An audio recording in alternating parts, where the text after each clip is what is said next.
ஒரு நாள் சிந்துபாத் தொலைவில் மலைகளால் சூழப்பட்ட ஒரு பிரதேசத்துக்குச் சென்றான்.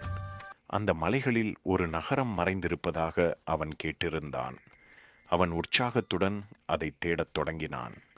அவன் உயரமான மலைப்பாதையில் ஏறிக்கொண்டிருந்த போது திடீரென ஒரு பெரிய காற்று வீசியது.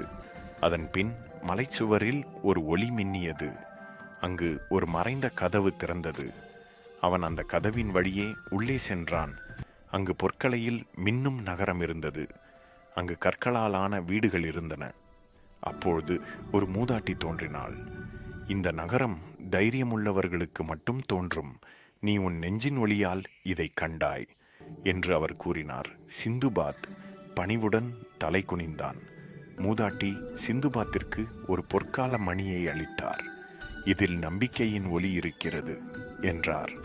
சிந்துபாத் மகிழ்ச்சியுடன் நன்றி கூறி அந்த ஒளி மின்னும் நகரத்திலிருந்து வெளியேறினான். அவன் மனதில் ஒரு உண்மை ஒலித்தது. உண்மையான ஒளி உள்ளத்தில்தான். கதையின் நெறி: நம்பிக்கையும் நெஞ்சின் ஒளியும் இருந்தால் உலகம் உனக்கு திறக்கும்.